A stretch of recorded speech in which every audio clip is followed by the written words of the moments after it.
Weesibe bbiri. Olwala Uganda lwezezza emyaka 57 bukyefuna obwetwaze. Mu myaka gino omukulembeze w'eggwanga Yoweri Kaguta Museveni ategeeza bannayuganda nga Uganda bwekyuse era nga yeewuunya abantu abavuma gavumenti eriko kati terina kyekuzeewo mu myaka 33. Mu myaka eno 33 tusobodde okuzza engulu ekigambo ky'abazungu kye bayita minimum recovery. Osobola okukyusa mu ndimi zaffe okuzza engulu. Kiringa omuntu waba azirise osooka okumuza engulu. Ekyokulabirako kyawadde bye byenfuna ebirinnyo omutindo newankubadde nga waliwo ebisoomooza naddala eby'entambula. Museveni agamba nti badde bakozesa nnyo entambula y'oku mazzi naye ate bakizudde nga bweri ey'obuseere okusinziira ku ggaali y'omukka era ng'okugikozesa kibadde kikosa nnyo ebyenfuna by'eggwanga. We have been achieving these relatively high rates of growth in spite of lack of electricity, high transport costs from the ocean, where we spend $3,456 per 40-foot container. Museveni era ategeezezza nti amasannyalaze okubeera ag'obuseere agenza akirwanyisa mu myaka gino era kyavudde afuba ennyo buli mwaka gw'ebyensimbi okulaba ng'ateekamu ssente nnyingi ssaako okuzimba enguudo ennungi zisobozese okwanguyiza abasuubuzi n'abantu ba Ssekinnoomu. Tubadde tukyalina emiziziko ebadde tutawaanya ebbula ly'amasannyalaze n'amasannyalaze okubeera ag'ebbeeyi ekyo kiri awo muziziko. Entambula ebadde embi ate eseera. Ate ye omukulembeze wa Zimbabwe abadde omugenyi omukulu ku mukolo guno Emmerson Mnangagwa agamba nti Uganda kyakulabirako eri eggwanga lye kubanga emyaka gye baakamala nga bafunye obwetwaze mitono nnyo ku gyaffe era nga wakugenda mu maaso n'okukuuma omukwano wakati w'ensi zino ebbiri. Ono ategeeza nti bo nga Zimbabwe beegomba nnyo engeri Uganda gyetambuzaamu ebintu byayo naddala mu ddembe. Bannabyabufuzi, bannaddiini, ababaka ba paalamenti ya Butereevu nkwaniriza nnyo mu pulogulaamu Weesibe ekiro kino ekyolwaleero ennaku z'omwezi 11 omwezi gwa Oktoba omwaka 2019. Of course tukyali mu wiiki ya ameefuga ge tujaguza ag'omwaka 57 kiraga nti kituufu Uganda tusajja kudde naye ebibuuzo bikyali bingi of course bye tulina okwebuuza saako n'okwanukula oba ddala kituufu Uganda yeefuga ebiri practical kiva ku byolufumo nti theoretical nti tutula butuzi tuoge nti we are independent. Tukyalina okubeera nga tuanalyzing ensonga tutegeere ebintu byonna nga bwe birina okubeera at 57 years. Mu programu Weesibe ey'olwaleero bwe tugenda okubeera nga tusinzira okubaganya ebirowoozo n'okuba toki mu nsonga zonna ezeetoolera ku ameefuga ag'omulundi 57 saako n'ebintu ebirala byonna ebize bibeerawo bukyanga Uganda efuna independence oba obwetwaze okuva ku bakyeruppe. Era tujja kusimba nnyo essira kuba ku lunaku olwokusatu etwali wano twatunula nnyo the economy oba ebyenfuna. Olwo njagadde tutunulire ensonga ya human rights oba eddembe ly'obuntu tulyoke tutegeere oba kituufu we are very independent as far as human rights is concerned. Nze Moses Wamala ojja kuyita ku mukuto gwa Facebook ne Twitter ojja kumpa ekirowoozo kyo tujja sigala ne hashtag Let's Talk UG Politics. However, you can still use Uganda at 57. Tujja kubeera nga tweets zonna tuzitegeera tuzifune era tujja kubeera nga tuzisoma ku live stream osobola okusaako naawe endowoozayo eri ku Facebook Delta TV Uganda naye tujja kubeera nga tukufuna butereevu nnyo. Mu studios negatiddwako abantu abalina abagwanidde nzikiriza nti okubeera nga bakubaganya ebirowoozo ku nsonga eno yennyini. Yaliko munnamawulire munnaffe ate nze nkyakiriza nti akyali munnamawulire yadde nga kakati ali mu bya kubuulira njiri eri ey'abasumba era ajja kubeera nga briefly ajja kumbuulira ku kiki kyasuubira ku ky'okusinkana abamu abasumba basinkana President Yoweri Kaguta Museveni recently tumanye oba ye kiki kyalowooza. Yes, Musumba Joseph Kabuleta yali eno ewaffe n'asalawo agenda alyowe emyoyo. Musumba nkwaniriza nnyo ssebo. nsanyusa okubeera wano mwebale nnyo kunyaniriza kino. Okay, Pastor Joseph Kapleta. Muganda wange Simon Senyonga wano yafuuka already mwana wa munju ajja nakuba tochi mu nsonga ez'amateeka munnamateeka tumutegera bulungi ng'era akwasaganya nnyo ensonga section eyo ey'eddembe ery'obuntu human rights lawyer. Yes, counsel.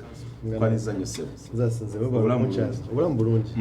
Mubadde nnyo okunkyaza no week. Okay, eno week tubadde nnyo naffe badde nnyo mu nsonga z'amateeka. But we kantandikirewo Pastor briefly myaka 57 nga Uganda yefuga obanga efunye obwetwaze. Njaga osige mu Uganda ekifaananyi gye tuvudde as far as ebintu byonna byonna general ebyenfuna n'ebirala gwe wezze obiraba nga mu Uganda. Mu ngeri emu tukyalina tutambuddeko ensonga nnyingi nnyo ze tukyalina okutereeza era n'okubeera nti twefuga mu nsonga z'essente tukyali wala nnyo okubeera independent mu nsonga z'essente. Kale oyinza okugamba nti ekyo tekiri ku ffe ffeka kiri ku mawanga tugeze gonna aga Africa naye ate ffe tuli wala nnyo kubanga kati nali ntunula juzi mu budget ey'omwaka guno oguwedde budget basooka ne bagiteeka ku about trillions 40 ne bagi improving at 42 trillion 42 oba trillion bazita batya mu Luganda obuse wow okay trillion 42 kakati kwezo ze tusuubira okuŋŋaanya okuyita mu URA ziri trillion 17 zokka kati ate nazo ezo ziri projected zisuubirwa amakulu gaakyo URA bw'eba ekoze nnyo ejja kuweza trillion 17 42 naye kati bwe tutunuulira emyezi gino esatu already yagatambula tewali mwezi yadde nagumu gwe bakoze eki gwe bayitiza tageti zaabwe kitegeeza teyajja nakuweza trillion bwe bagendera ku rate eno mpozi ng'emyezi egimu bayiseewo nnyo tebajja kuweza trillions ezo 17 naye ate kwezo ze bakuŋŋaanya trillion 10 zigenda kusasula mabanja na kusasula interest kati n'osigazaawo trillion 7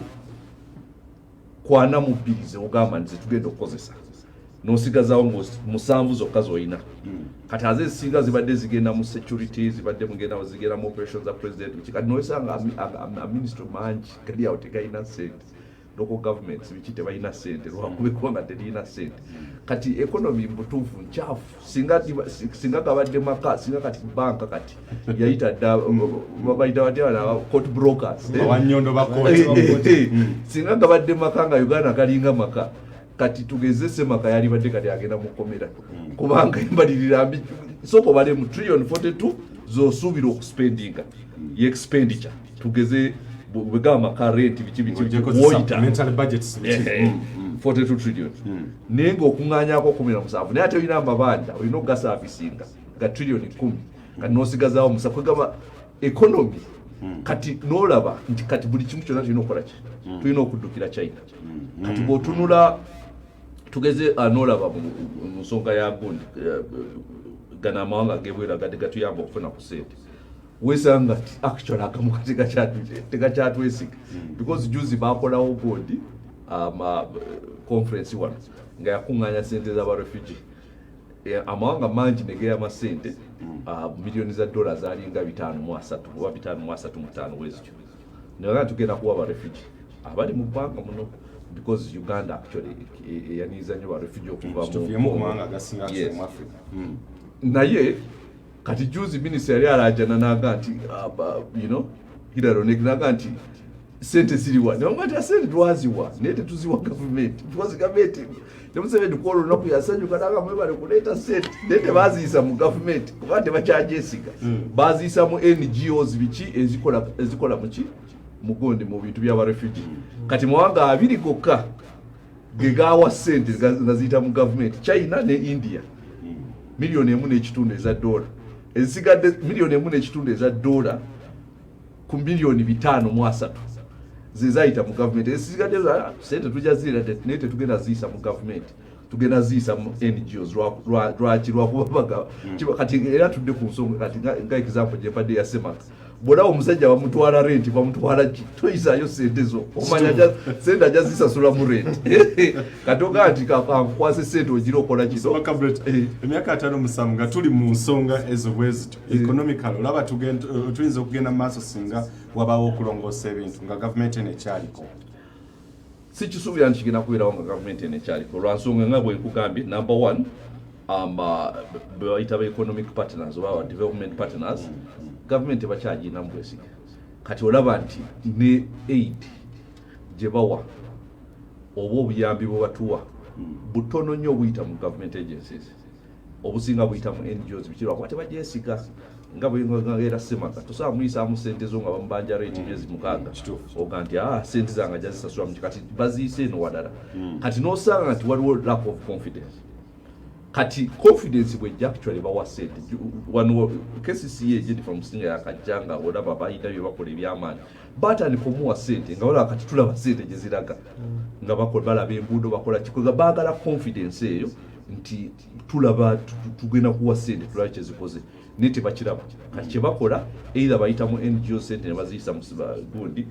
bino ebitongole ebirala oba tebazibawera ddala kati n'olwensonga ate tetuzikola okitegeera kati tetuzikola nga ffe eggwanga okuyita mu gundi mu misolo and so on so n'olwensonga eyo sirabawo improvement egenda kubeerawo y'amaanyi nnyo nga gavumenti eno ekyali walina okubeerawo eddala ejja ne buildinga confidence nega kati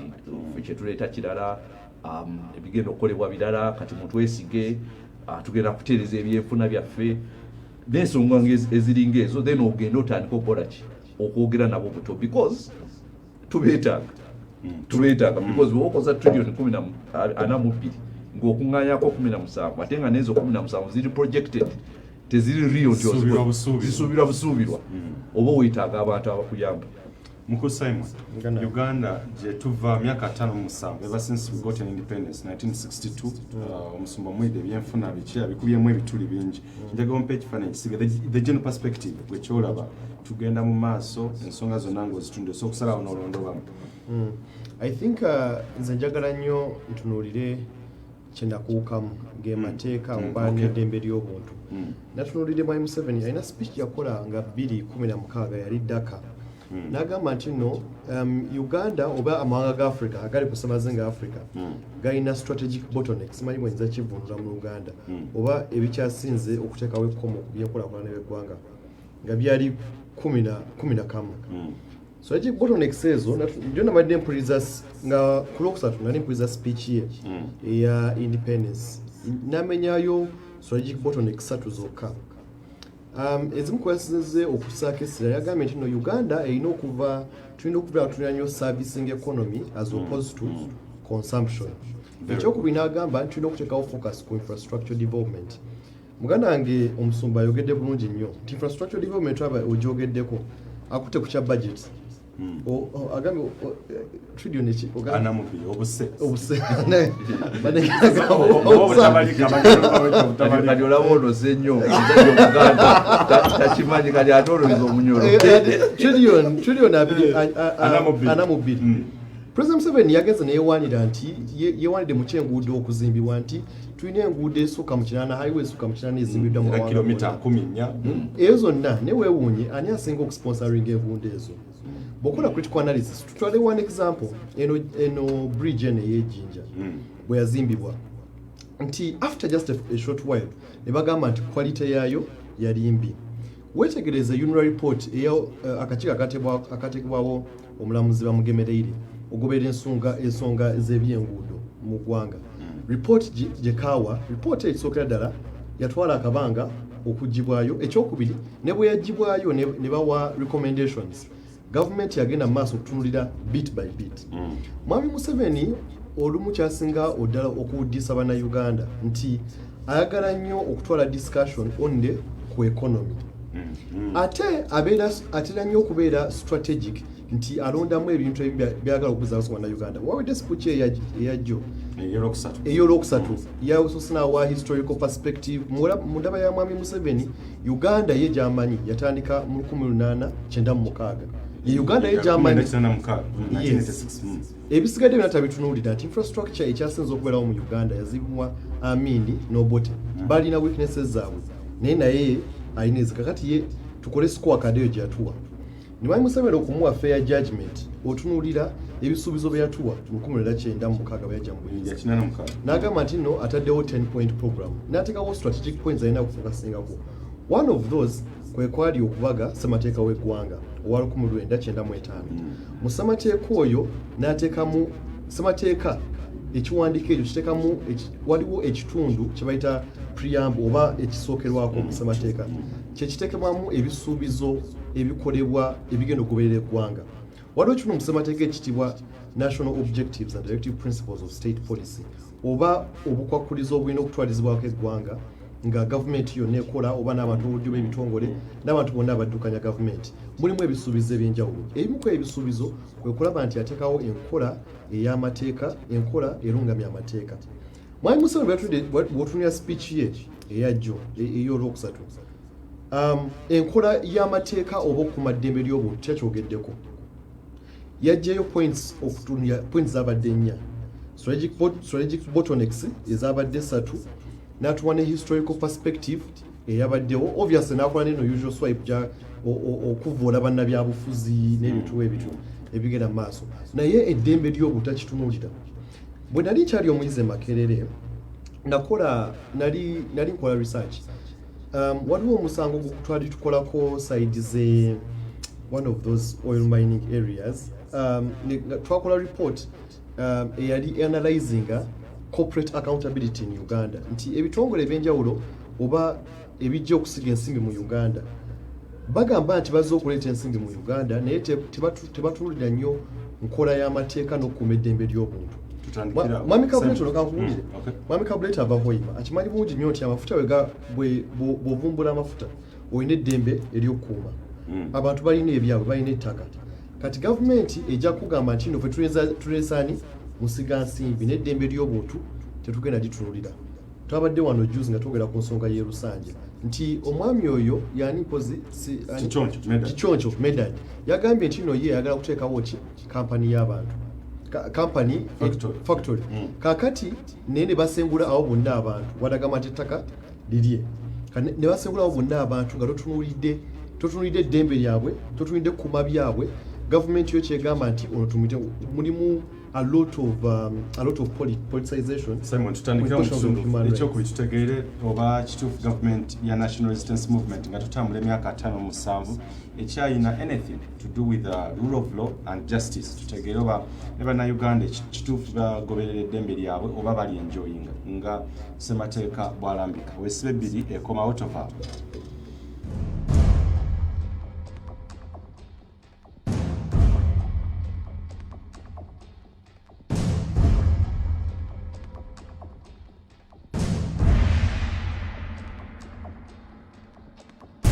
Wesibe ebbiri.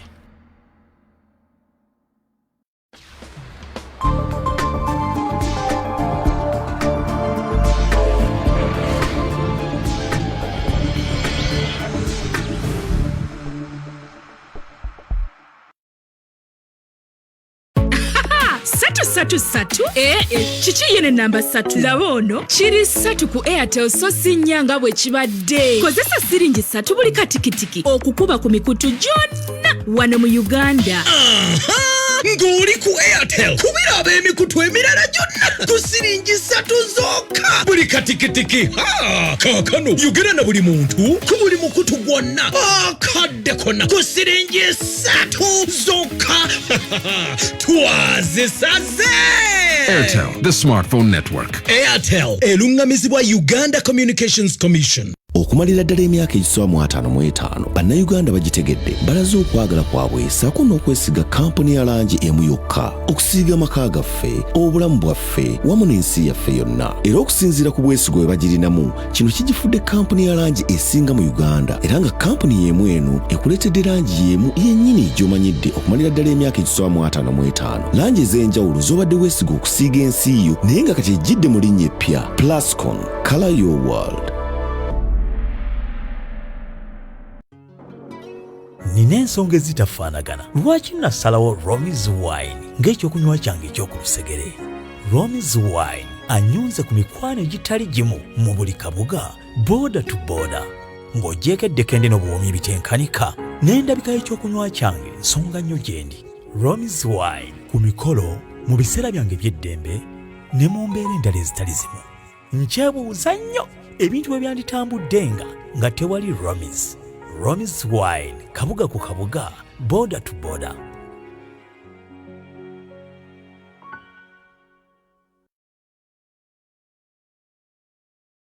Akasimu ka My First 4G smartphone okuva mu Airtel kagomyewo kaneneko esonga lyeryo kugira ku GB 5 zabuwa buli mwezi okumala emyezi 3 kusirinje emitwalo 2 zokka. Nyumirwa ebirungo byakabi ku ssimu eryanda eriwangala okugulawo ng'okozesa face mwana ka volume keeko. Beera mu bulamu bwa 4G ne My First 4G smartphone kusinya emitwalo 2 zokka ofunirako GB 5 zabwerere buli mwezi okumala emyezi 3 okuva ku dduuka lya Airtel lyonna eri ku lyokumpi. Nyiga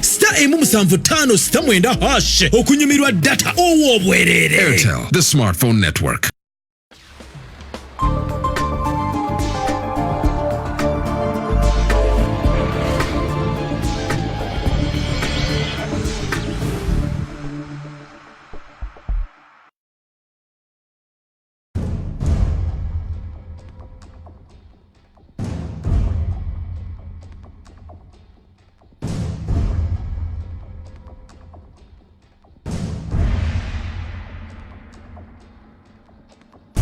Wesibe bbiri. Buterevo China ni Moses Wamala ero cyali mu program Wesibe bbiri tuchakuba tochi nokubaganya ebirowoozo ku nsonga ezikwata ku dembe ly'obuntu ba human rights. Yes, the human rights basically tongere okutegeera olugendo gye tuvudde mu myaka 57 tongere n'okuba tochi mu nsonga zonna endala. Mu studios China Musumba Joseph Kableta wa Watchman Ministries ko n'omuganda Simon Senyonga mu namateeka. Twali tucha Simon adata achatukubya torch mu nsonga za dembe ly'obuntu yenga bwalira nti ne president wabasokola speech nga taina kigambo yadde n'ekimu kyataddemu kya dembe ly'obuntu. There is something to question. Simon, today ku nsonga y'eddembe ly'obuntu nga obadde ochanalyzing. Yes. Nabadde kugamba nti mu kulaba okwange Mwami Museveni talina commitment towards the enforcement of human rights kubanga opinion ye especially n'abantu ba military junta ne banne abazeezeeyi okay simengira kiri ne banne abakulu abali mu government natunulidde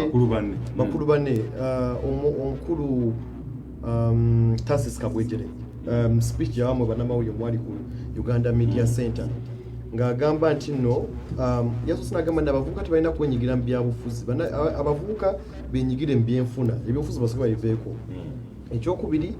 abavubuka tebalina kutawaanya abantu bakadde nga Bakabwejere tebalina kuvaayo kuboogerako bakolegane nabo kati ebyo ebigambo bya mukulu Eritu Mwine nti fe abavubuka tulina okukolagana nabo abakadde kubanga abakadde balina ssente balina experience balina amagezi ekyo kituufu naye byonna tulina bikozesa mu ngeri y'okunyigiriza abavaayo okulaba nti boogera ku nsonga eziri mu ggwanga. Mwami Museveni talina commitment eyo nti wadde bateekawo ssemateeka gavumenti eno yesingira ddala okuvuula ssemateeka kubanga okubeerawo kwa ssemateeka tekitegeeza nti ssemateeka omussaamu ekitiibwa. Examples ezibaddewo nga mu time eno gye tubaddewo okugyawo term limits okugyawo age limits teyandibadde ensonga nti ozijjawo naye n'engeri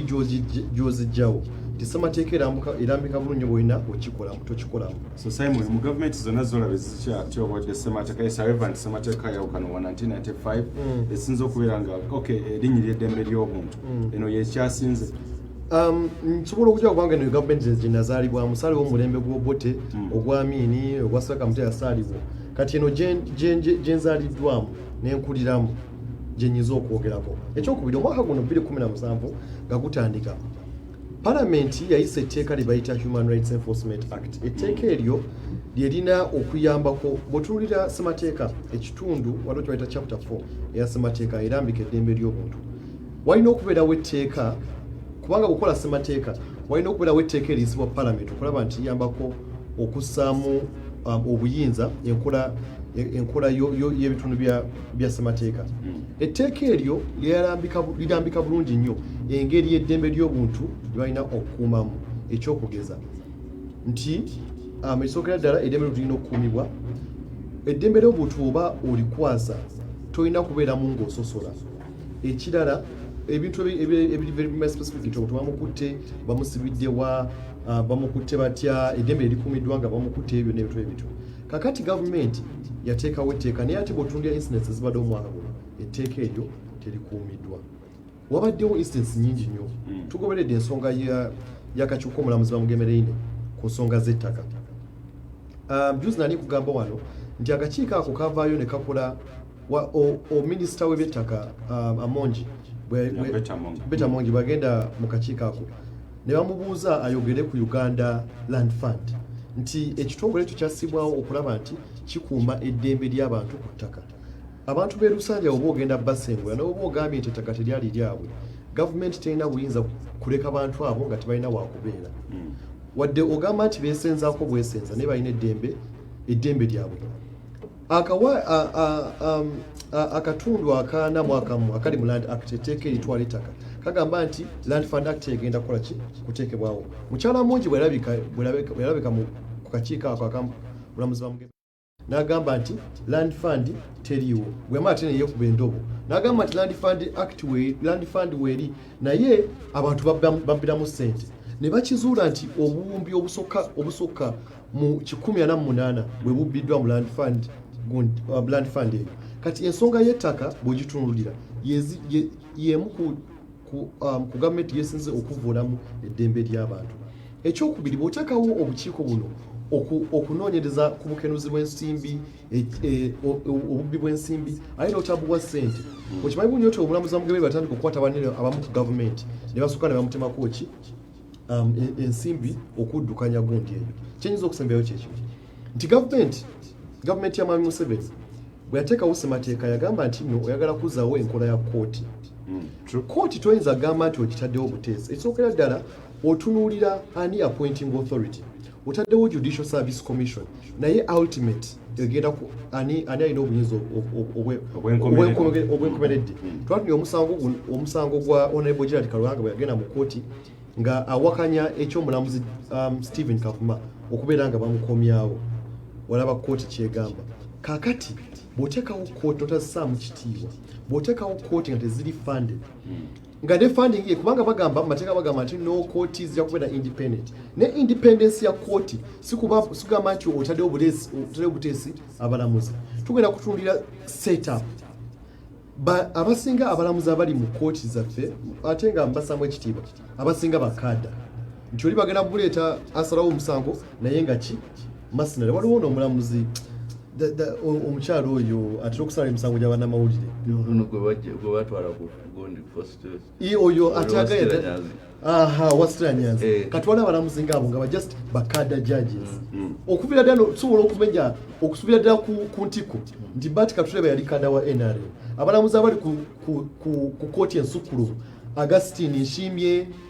katwala bana bayimbuza mu kkooti ey'okugiriramu ba Irene Mulyagonja abasinga bonna bakada ba NRM. Kakati independence teriwo. Ekyokubiri gavumenti baye kuwa ensimbi walaba speech ya Bati Katurebe conferences ajja agamba nti akyogera lumu nti bannange kkooti zirina ki ssente emisango girwawo obujulizi babubba poliisi ekolagana n'ebitongole ebikesi n'abalamuzi ne babuzaawo ki fayiro ez'enjawulo. Emisango egimu tebagisalira ku mateeka naye ani alina ebbasa. Government ya National Resistance Movement ogiplacing as far as human rights is concerned, rule of law, sakone justice oba enfuga ey'amateeka n'obwenkanya as far nga tutambudde olugero lwa myaka 5-7. I think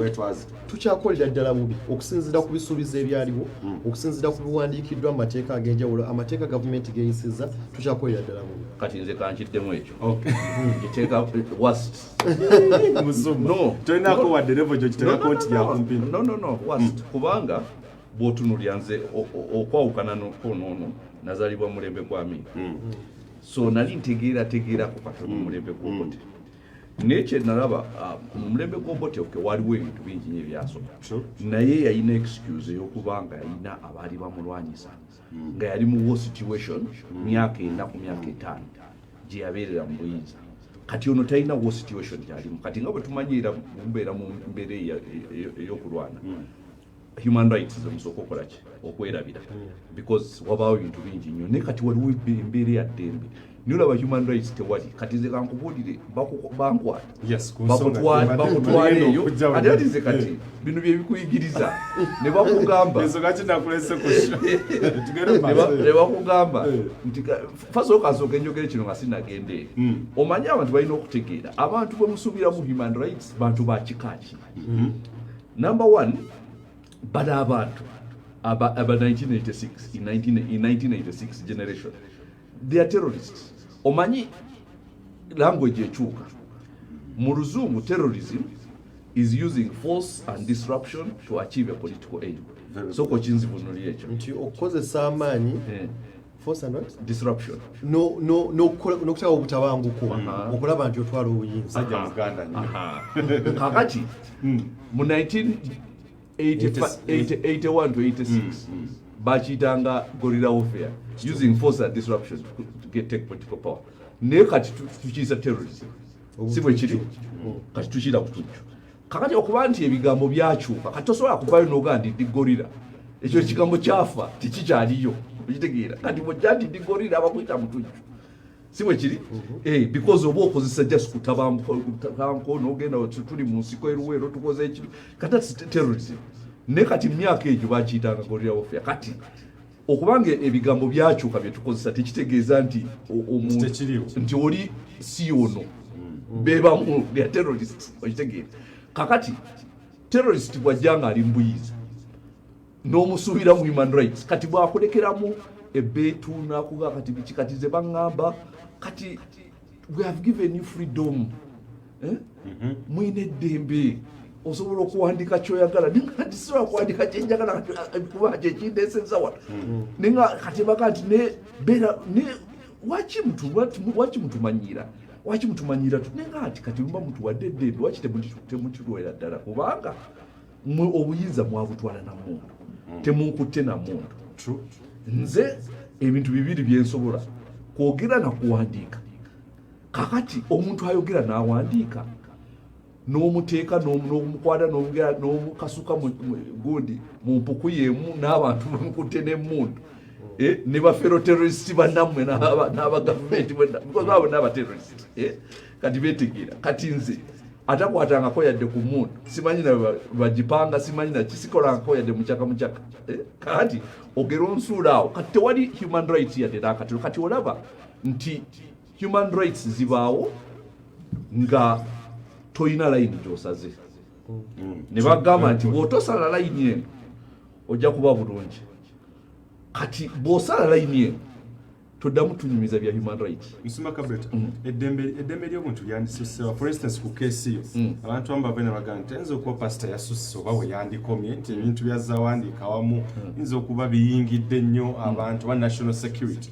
laka eddembe ly'obuntu lyandikomyewa Musumba nga okusinziira ku keesi yo eddembe ly'obuntu lina kubeera mu mateeka sigamba nti omuntu asusse kubanga omanyi abantu bagenda abantu asusse nkoze eki nkutte mundu okulwanyisa gavumenti njogedde bwogezi owulidde kati omuntu ayogera kati freedom of speech kitegeeza ki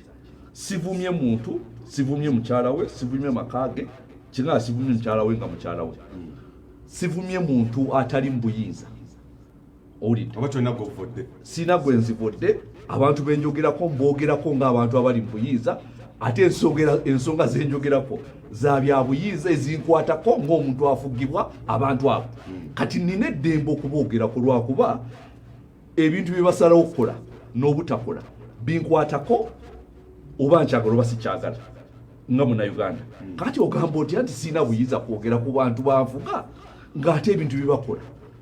oba bye basalawo oba bye boogera byonna binkwatako kati awo wayita freedom of speech sogedde ku nti oba yakoze kino sogedde kusigeze mu private life ya muntu sigeze mu ki ebyo tebinkwatako yogedde ku public life ensonga ze ng'owe omuntu ali mbuyinza kati awo n'olwekyo kati human rights mba mwe awo tuba twerimbira bweri omuntu tukyerimba mu ddembe ly'obuntu twerimbira ddala ate kigenda kubeera na wasa and wasa kive mu wasi kidde mu waswa kubanga wakati olaba no kati waliwo human rights ziwali eziriwo amateeka bagakolanga kugamba ajja kugamba idembe ly'okwogera musoma kyoze ne wano oyogedde buli kimu oyogedde kati kanjogere nzireeka nga sitidde sijja kutya naye baleme kunkwata otegeera oba baleme kukwata muntu yenna eyayogera omuntu yakula ng'oli oli mukubi wa ŋŋumbi okuba ŋŋumbi buli akukwatako okuba ŋŋumbi oli naakubulira akagambo katono notandika okukaaba omuntu obuyinza abutwala namuntu waleka emirambo n'emirambo nga giri mabega okutwala obuyinza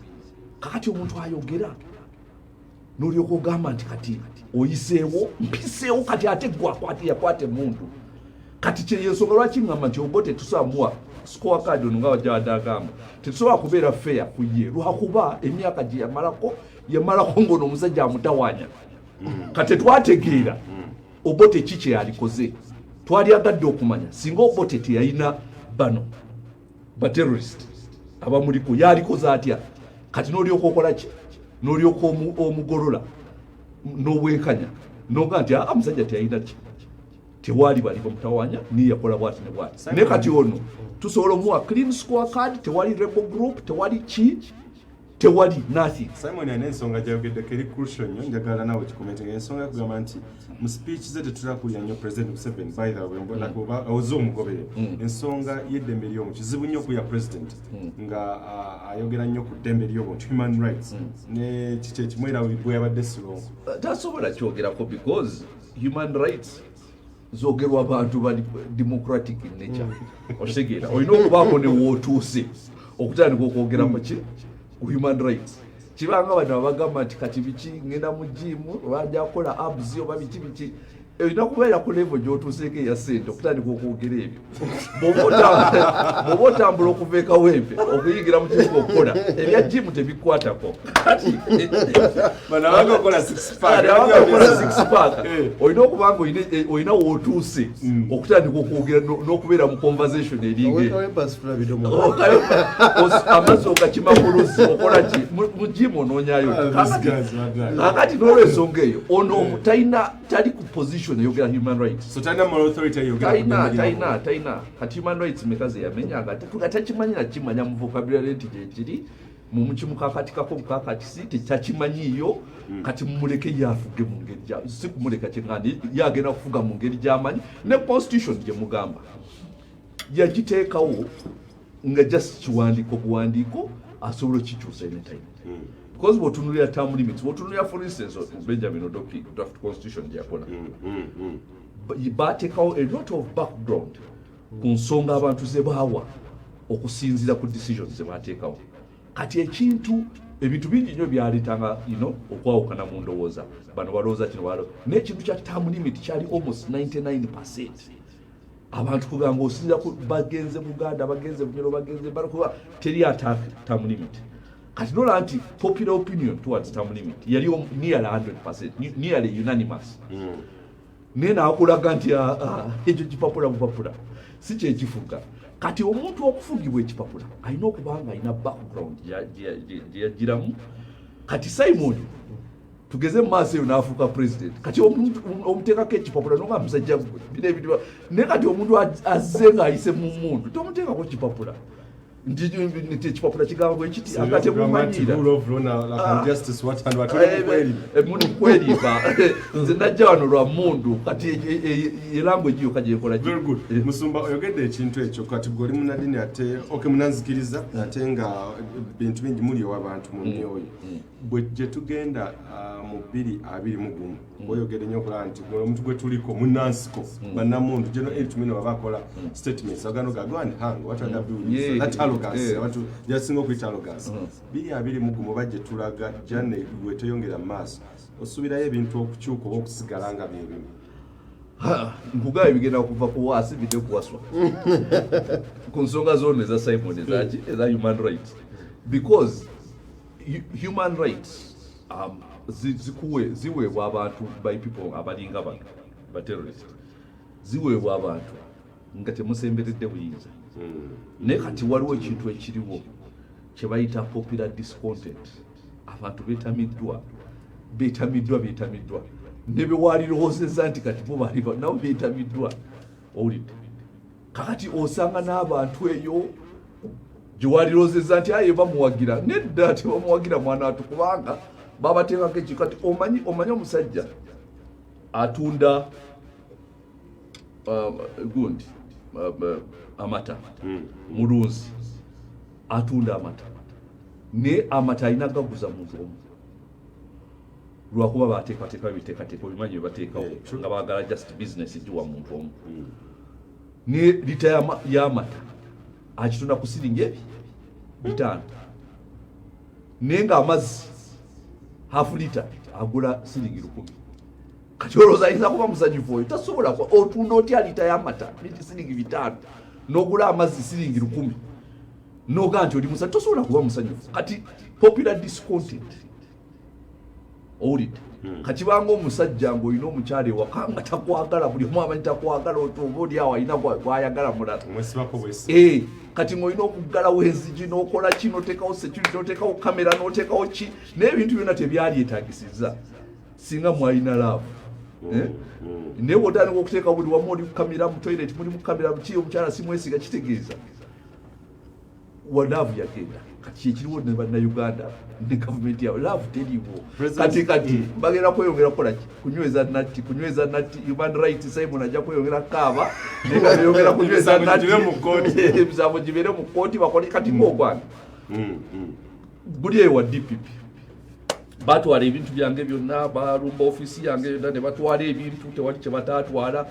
ne bandika nga ndi awo kompyuta zange checkbook biki owulidde kakati omusango wa DPP tebalina musango bagenda gudisimisinga neera bakyagulemeddeko because baga nti kati toyina musango njagala temumpe ebintu byange kati ate baagala disruption baagala kulemesa owulidde ekintu kyonna kyebasobola okukola okulemesa bakikozesa oba balikozesa byanfuna ne bagala sente ozijjawa tusaleeyo business gy'olimu ne bagisalako biki byokola ne basala bukirako ne basala kati bigenda kweyongera kati nekireetera abantu abasinga ogawa newankubadde okusobola okubeerawo tulina abaana ab'okuweerera abaki tukkirize bukkiriza tutambule tulabe ekigenda mu maaso. Very good. Musumba yogede ku kintu ekya popular discontent. Abantu like President Museveni NRM bazze bakyogera kati nti bannayuganda bakyabagala. Bweyogera ku bantu kugamba nti beekyayi muntu ayinza okwebuuza n'abantu abasirise bali buyaga abakola mirimu gyabwe people are safe and he has never seen a country like Uganda nga ku stage eri safe weight. Abantu amaloboozi simanyi gwe gyogajja nti abantu kituufu beekyayi ng'abantu basirifu nnyo anti yekugambye abantu ekibasirisa sirwakuba basajja era example gyekuwadde y'amaka omukyalo okubeera mu maka tekyegeza nti waliyo laavu ayinza okutunula munako wano sina gyendaga okusinga okufa kambeere wano mulyamuga nti bwomala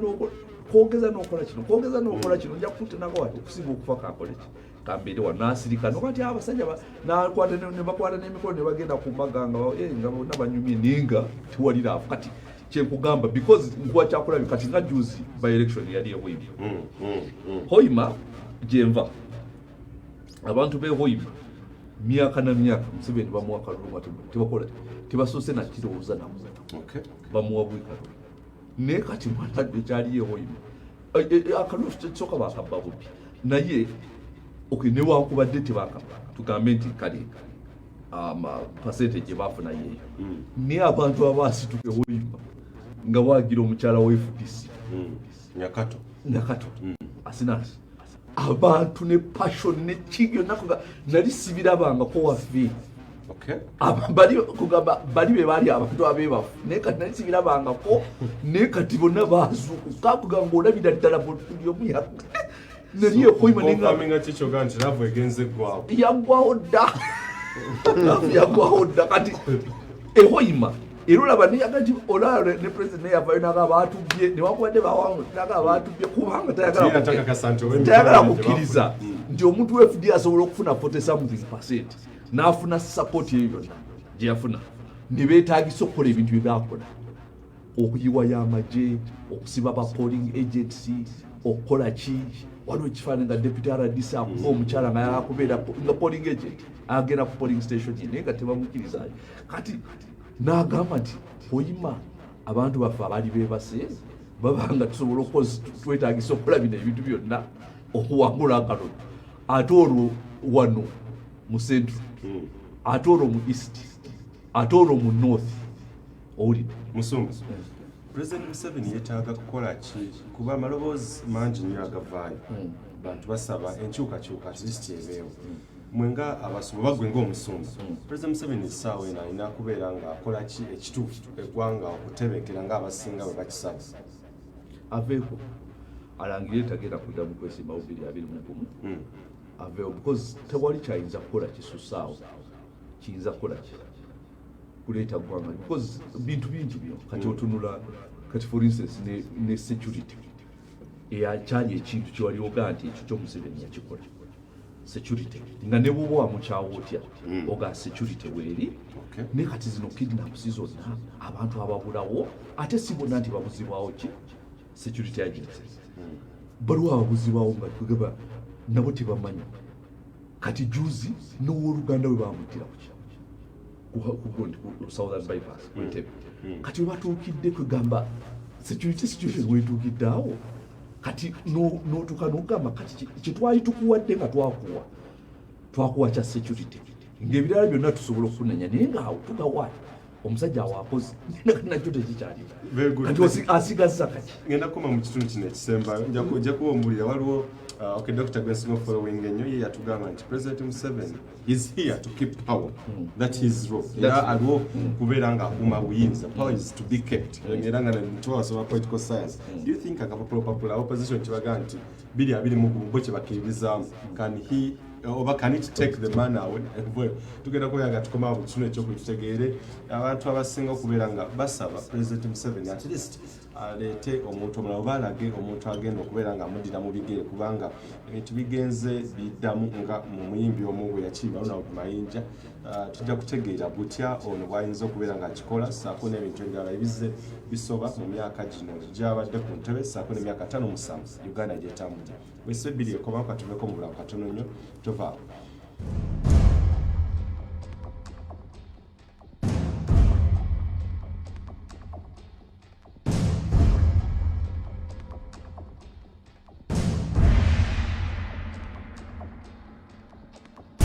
Weesibe bbiri.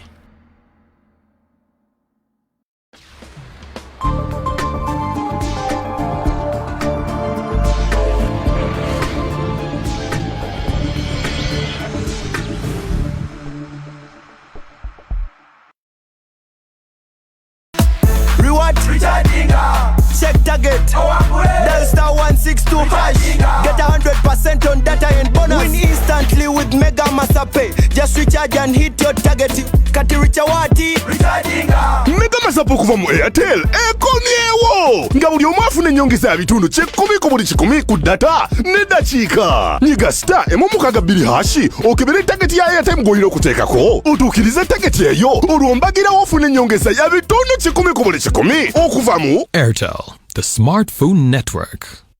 Kaswa Home Baking Flour y'engano y'omuntu owa bulijjo. Engano ya Kaswa Home Baking Flour ekolebwa ebyuma ebisinga okuba eby'omutindo mu nsi yonna okukakasa nti ngano nnyonjo ate nga ya mutindo. Kaswa Home Baking Flour yeekebejjebwa n'ekakasibwa n'epimibwa mu paketi za kilogulaamu 2 n'endala. Ekolebwa Ntake Group of Companies esangibwa mu maduuka amanene n'amatono. Okugikanda etwala amazzi mangi n'evaamu ekiwera. Osobola okugikanda n'ebyuma oba engalo okanda chapati, cakes, amandazi, cookies, birthday cakes, hot cakes, croissants, cream cakes, oba banana cakes. Eno y'engano gye tukozesa. Kaswa Home Baking Flour. Banange musanyuke kubanga uno bamulese. Ambiance walaji abatananya musimbire manyi wabaddewo ekibanja. Katubawe ambiance walaji mama ajudde dekende iri makalosa nambakawo ambiance walaji bino bine ebya hangover byafuka lugero twenywerono ambiance walaji abantu bamuhomerwa mu bibuga eyo ne mu byalo katubawe ambiance walaji ambiance distillers basangibwa endajja nkumbi opposite Shell Cars oba bafune ku simu 0772 41 57 48 ambiance walaji taste the greatness.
Mwesibe bbiri.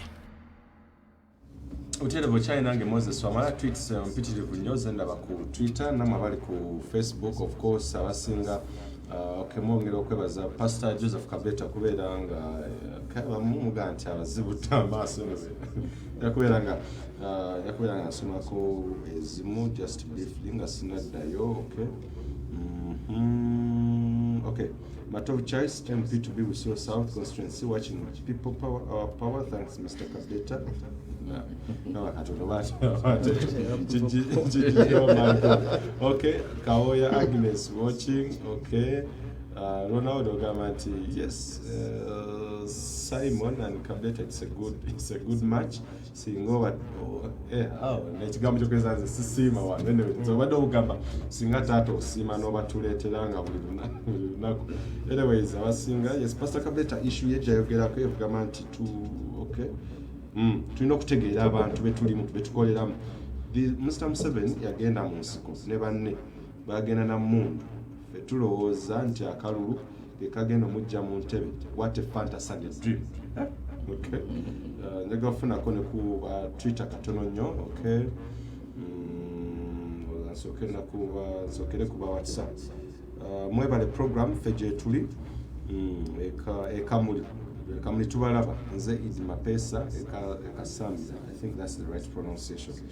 Tewali kwefuga twava mu mikono gy'abazungu ne tudda mu mikono gy'abamusibira mu ggwa. Okay, totaddeeko manya. Okay, okay, Juma adoga nti yes, songa gye boogerako bituufu naye tumanye nabo kasita bakimanyi nti President Museveni tasobola kuvaako na kalulu. It's really a joke. Pastor, thank you for enlightening us. Okay,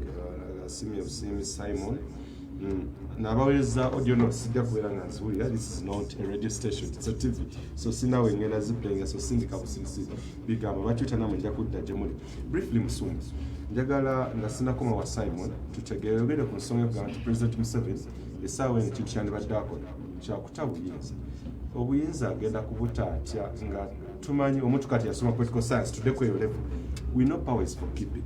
Nti nebo bagwe Musumba tosobola kukkiriza musajja like for instance obanga family yo omusajja n'omanya nti eriyo omusajja level you can't even dare allow him. Aba opposition batugamba nti even before 2021 President Museveni must go. Olabawo engeri yonna President Museveni wava ku buyinza buno nga yonna gyazzaava akulaga nti ayagala kukuuma buyinza, term limit, age limit n'ebirala. Willingly tasobola tajja kikola. Willingly tajja kikola naye sometimes wabaawo ebintu ebipressurizing omuntu. Okay. Okikola olw'ensonga nti kati bw'otunula era biza omupressurizing okwongerera ddala okubunyweza oba okubuta. Naye kati bw'otunuulira kati edda luli yalinga ddalingi w'abazungu. UPDF eri Somalia, UPDF eri South Sudan, bayambako Congo biki, Central African Republic. Yonna nga bamwetangayo. Naye kati bw'otunula Somalia akoba akajjo America yaguddewo n'embassy. Kati tebakyabeetangayo because kye baali of course bagaluse tibona bajjayo amaji. Kakati na America neggulawo embassy kati ekyo ne kivaawo kati kyeyali akwatirako abantu nti kati bw'otunula ne South Sudan eno kugamba ebintu byonna bize bivaawo. Kati n'olaba nti nabo bennyini Western countries basookera ku ssente kiri kye nakugambye ekya butawa government ssente kuba tebagyesiga. Number 2 kati nebino ebisangosango kati police kye bateeka ku Kayihura. Of course bamanyi Kayihura bwe yali akolera. Kati nde kye batandikira waggulu batandikira no wansi just kunyenyanyenyako owulidde ne bakugamba nti sebo nawe tukujjira message yaliwo because kati Kayihura yali yeekolera yekka. Kati ogamba human rights abuse biki buli omu amanyi Kayihura bwe yali akolera si bwe kiri. Era naye yavaayo n'agamba he was obeying orders. Kati bw'agamba nti yali obeying orders zaani. Kati n'olwensi kati bw'okwata oli gwe batumye atwe eyatuma kitegeeza ki si gwojjira owulidde. Kakati n'olaba nti bamunye ne bino bye baateekawo simanyi guno omusango guno Patrick simanyiho eyali former prime minister wako ne bamuteekawo nti Palmwa bribe exhibit. Is it China? Hong Kong. Former prime minister of Hong Kong. Patrick Ho. Ne baga nti yamuwachi enguzi. Ya Museveni enguzi. Ebyo tebasobola bifulumya ngo kyali muntu waabwe. Ne bwe kibaawo babisirikira ngo bakyakweta kati ebitandika kuvaayo nga ki. Singa ovudde mu ntebe nga bagezaako okulaga tukuvuddemu kati okyatugasa ate omanyi bo bali bakabaka okukozesa ne bakusuula ekyo bakikolera buli omu bw'oba bakwetaaga balina kye bakwetaaza babeera nawe naye kasita bakuvaamu batandika era ebyo bivaamu kati n'otunula nola nti kati atunula n'alaba n'ageza ava mu buyinza olaba ebisango gye biva kati ekyo kitegeeza bintu bibiri either adduke mangu ng'ebisango tebinneeyongera oba ajja kugezaako okulemerako olw'ensonga nti of course balinayo batayinza kusukka nga okyali mu buyinza. Kanzijeko ewo Simon Musumba Kableto mwite ensonga zaayogera nti mwe muli eno mugamba eddembe ly'obuntu you demand for human rights nti tusooke tutegeera omuntu gwe tuli banja oli munnansi yajja na mmundu nekirala nayogera ku nsonga y'okulagira ebintu byonna ebizze bibeerawo. Do you think President Museveni agwanidde okubanjibwa eddembe nti netuleekaana nnyo human rights violations what and what nga status ye tugimanyi n'enkola ye engeri gyajja mu gavumenti? Kituufu ndimanyi Museveni yajja mu gavumenti ng'akozesa emmundu naye ffe okumwogera kwe tugenda kukozesa mmundu amasasi ge tulina ga bwongo nabigambo kanze tonsuubira genda kumenya balakisi nga abekabamba bano basejusa bagenda embuya ebintu ebityo sobola bigendamu kakati kyekyantwala ku ssomero kukuka bino ate kyaddaaki walibeerawo akabanga nti era ojja kwetaaga omuntu ategeera ebintu bino. Mwami Kabuleta bwe bamukwata bwe bali bamukutte ebigambo bye tebikyasobola kukola ngaali eri mu nkomyo kati fe abali eno ebweru fe abalina okwogera nti omuntu atasobola kwogera sinti buli omu alina omukisa okujja ku pewo n'ayogera. Mwami Kabuleta ayogedde ku nsonga nti bakuwa freedom of speech naye era nga bwe tugamba nti obeerawo na guarantee of freedom after speech. Nina TV emu gye naliko nga bagamba kati batwita bali ebyamawulire bagamba jangu oyogere ku nsonga zino oli musajja wa bwongo bwogi nyingide mu studio tandika okwogera olwakwata ku UCC toyogera ku UCC mutabazi musajja mukambwe ennyo toyogera ku UCC bateekawo even nti nama abakolera amawulire bagateekawo very hard regulatory standards UCC eyise ebiteekateeka era ogenda okuya nti osobola okwogera ku nsonga ekirala netukwata ku UCC nti UCC yandibadde ekuuma eddembe lyammwe netwala mu maaso kye mulina okukozesa ate esingira ddala kukolaki okuggalawo emikutu license meka ezigenze nga zigibwako emikutu egy'enjawulo. Aba CBS bennyini ojjukira CBS radio y'obujjajja edda yayogeranga nnyo ebintu eby'amaanyi naye olwatandika okwogera 29 awo olwatandika okwogera ku Museveni biki byonna ebyebugerere webigenze maaso amasiro bagokyeza mwaka ndowooza ogwaddako bagwegwe nnyini ne bagamba kakati license mugituwe wano ne basalawo nti ono gwokyaza oba oyogera bwoti ne bayita bakaddeyideyi baabwe bakolere mu radio ez'enjawulo babire nga boogera. Ng'ovudde ku ekyo Uganda olwaleero bw'otunulira gavumenti ya Mwami Museveni n'abantu bennyini Mwami Kabuleta ensonga gijjeyo bulungi nnyo agambye nti nno gavumenti eno bo ba experts oba bakugu mu kukozesa ne bakusuula. Tunulidde ba minisita ndowooza omwaka gwali 2016 oba 2015 awo omwaka gugwako balyoke bagenda mu kalulu ka 2016 omuwala oyo omuto kati minisita oyo Anite n'avaayo n'agamba Mwami Museveni wabona ebifaananyi n'afukamira bababazi bamwetegereza bagamba kana akawala kiki babo bamuwadde obukulu avuddeyo n'agamba for we have them aje you can do nothing ne badde batodwongo baani awo bonna naye juzi wamulira nga akuba omulanga agamba gavumenti ejjudde bamafiya olwayo nabali ntunira ku TV emu ono minisita Aida Nataba wamulabanga edda ku nsonga z'ettaka nga yakwata ddala enkola ya mukama we Museveni ng'agenda ddala wali ku ground era interview mwabagenda mawulire nakwata esimu n'agamba alo muzeeyi musirike bannaye muzeeyi njogera naye wano olwaleero wamulabye yagamba nalina okumalawo nasuka nemala omwezi gumu nga siriiwo kubanga bamafiya bayitirivu era baviragamba mwami Museveni mulungi naye yeetoloddwa ki bamafiya mbabaza omulabanga ng'akuuta endigidi ya NRM walaba ebintu byakolanga ng'akyali muyinza onede bamukwatira mukwesa ne bamusula ebbali classic example ya mwami ya General Kale Kayihura oyo yavaawo outright n'agamba nti ye kada wa NRM era n'afuna medals ez'enjawulo ku Independence Day celebrations ne Heroes Day celebrations nga bamutikira nti be bano abantu abalwanira eddembe olwaleero baali bamukwata nga bamukunguza bamutwala eno n'eri yali tasobola kukyuka mbegagamba nti alina eddembe lye omulamuzi Kanyeyihamba eyawumula yali ku kooti yagamba kakivune mu Uganda yagamba kino amateeka w'eddembe ly'obuntu kintu kirungi nnyo kyekintu ekitalina kyekubiira nti woba oli mu buyinza osobola okuvaayo noyogera byonna byoyogera n'okola kyonna kyoyagala naye ng'obuyinza bukugiddwako ekintu ekyo kimu kyokka kyoyinza okwesiga nti kyekigenda okuggyayo nti nga bwolaba nti omuntu abbira mu mazzi n'avaayo nti asobola okukola oba akutte ku musota oba akutte ku kisubi kasita abeera nga kigenda mujjayo lyetteeka nga bwe libeera nti osobola okwogera nga kyokyagala ne mwami Museveni waliwo ava mu buyinza osobola okwogera byonna byonna n'agamba nti nze nali munnamagye naye ekintu kyatayinza kwewala nti ge mateeka ago mwami Kayihura edda bwe yakoleranga gavumenti eno nze nali muyinza makerera awo nga batandise okweta ba crime preventer tunuli waliwo time university bagigala noza 2016 awo omugenzi IGP Andrew Felix Kaweesi njukira yakulembera ekikwekweto ekyo nali mu kisolo ky'abayizi ku nsibirwa ku kisolo ky'abayizi ensibirwawo ne baleeta ab'amagye ne bakuba tear gas nga bamanye ebisulo by'abayizi ne bakuba tear gas mu corridors ne batugamba tubawadde essaawa 2 tunulira omwana ava Moroto Karamoja omuwadde essaawa 2 twogera ku semester nga eweddeko omwana talina wadde 10 n'omugamba kuwadde essaawa ezo 2 nabadde tunulira okufuma university adeeka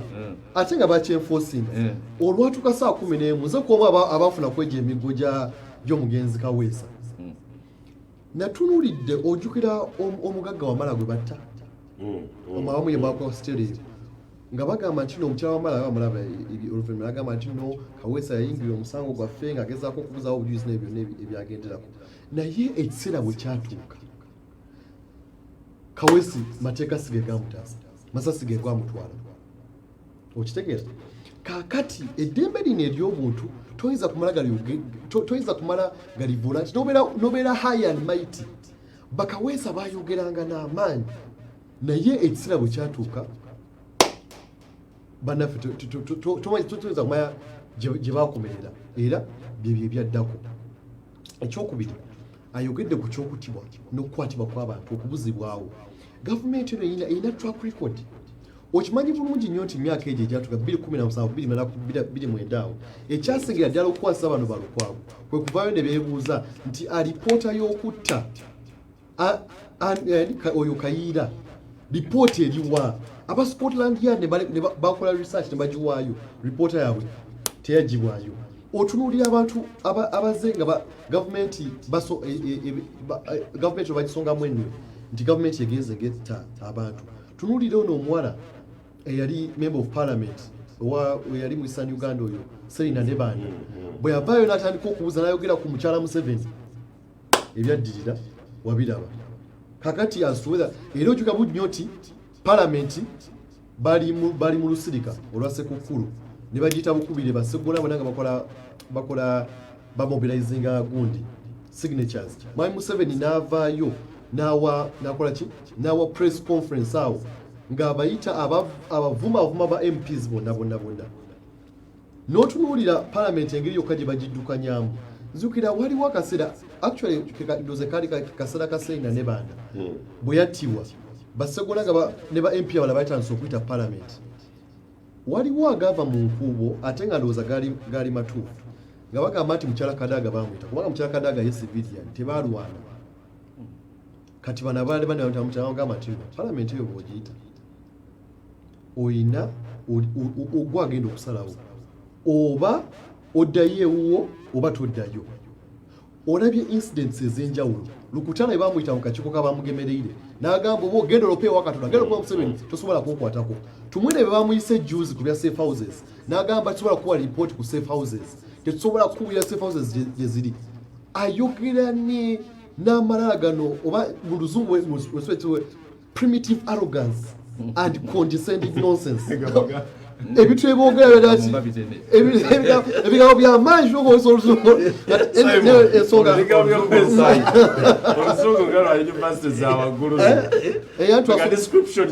tetwasomera Dar es Salaam twasomera Makerere ensonga okitegeera nti abantu abasenga battibwa waliwo nali tulina programu yo wakyaza wano omugenzani Kirumira ebigambo byavayo ng'ayogera ku poliisi ng'asonga ku poliisi eyo n'agamba nti poliisi okujjako nga bagiye okuva mu makkati awo paka okuva waggulu paka mu makkati awo omanyi bulungi nnyo ebikolobero abapoliisi bye bakoze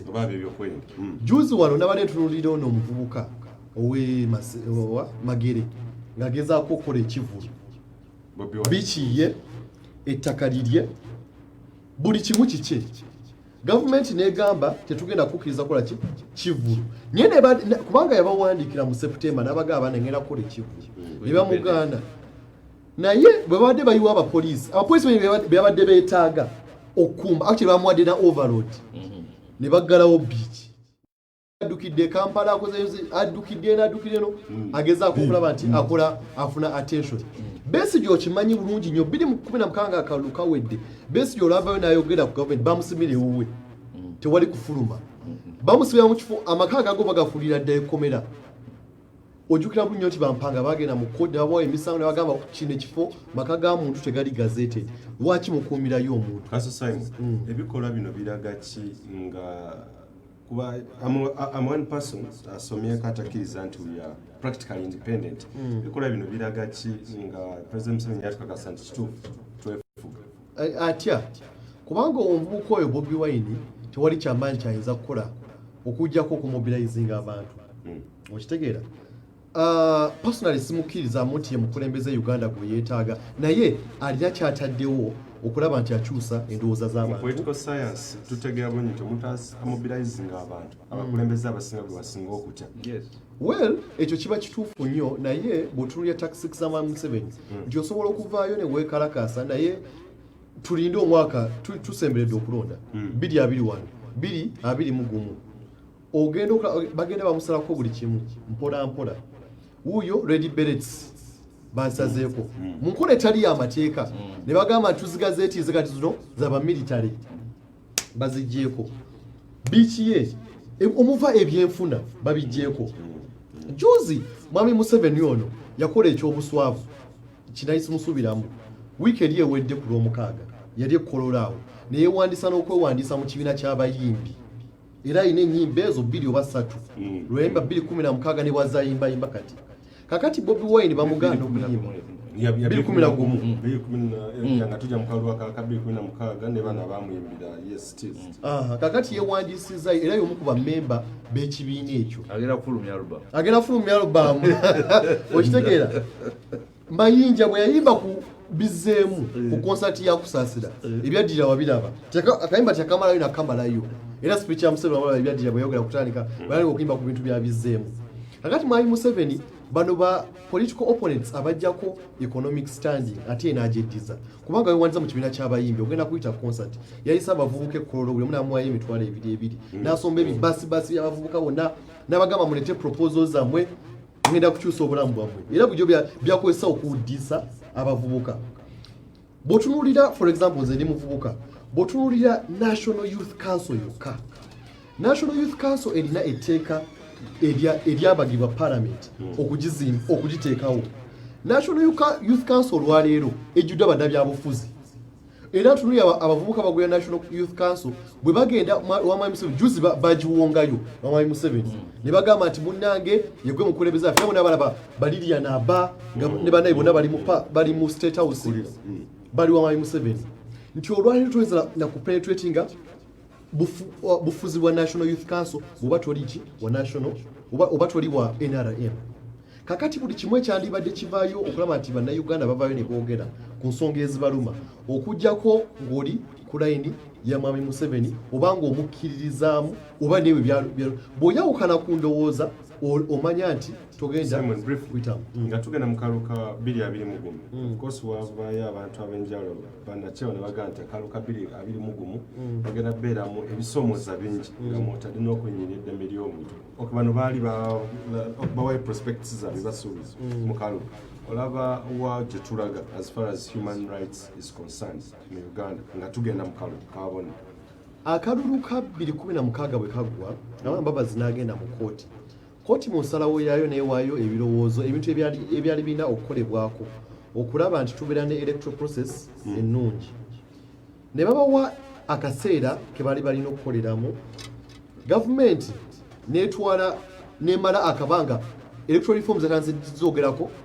mwaka guno ne electoral reforms ennyini zeereeta olaba nti actually zinyigiriza bantu bagamba nti no bano polling agents balina okubeera nabo nti olina okudeclaringa ani akuwa funding toyinza kususa eno toyinza kususa sente zino kubanga bagamba nti no bagezako okudemonetization of the politics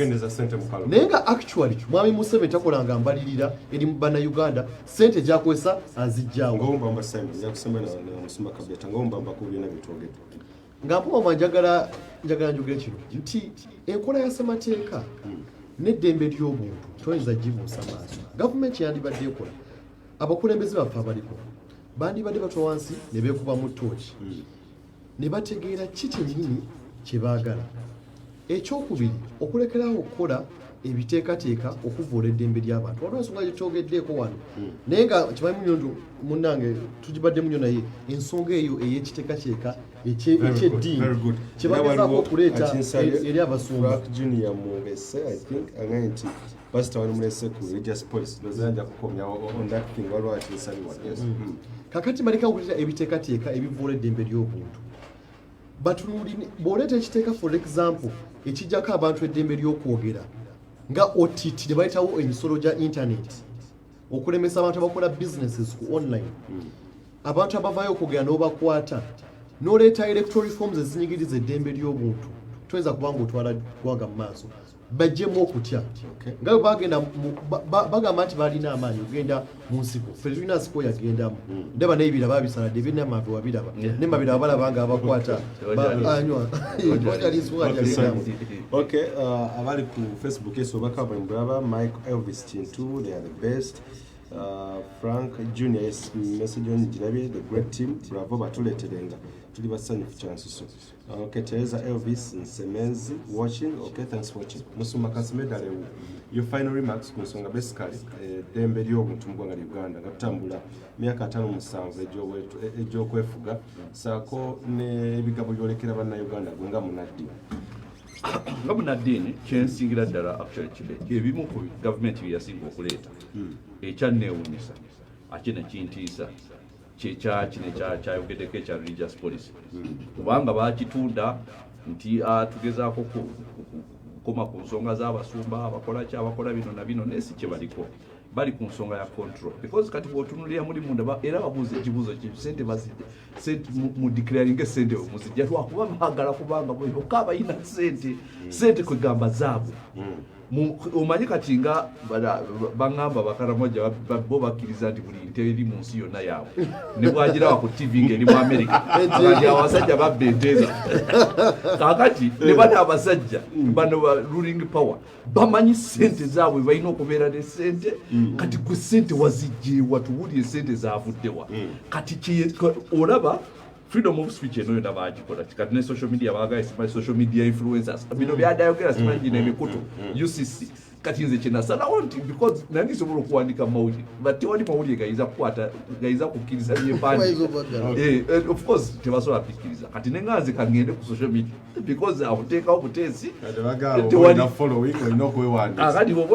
olina okwewandiisa kakati nola nti bacontrollinga buli kimu kati ne bajja ne ku kyaki nekyeddiini kati ne bagamba nti olina okwewa RDC alina okucontrollinga sibalokole bokoma nti bajo bakirimba nnyo abantu ne bakiru nedda draft policy teyogera ku balokole bokweyogera ku madiini gonna lwakuba abalokole basituka naye ekyo kikwata ku buli omu kubanga buli ekyogerwa katuuti konna mu ggwanga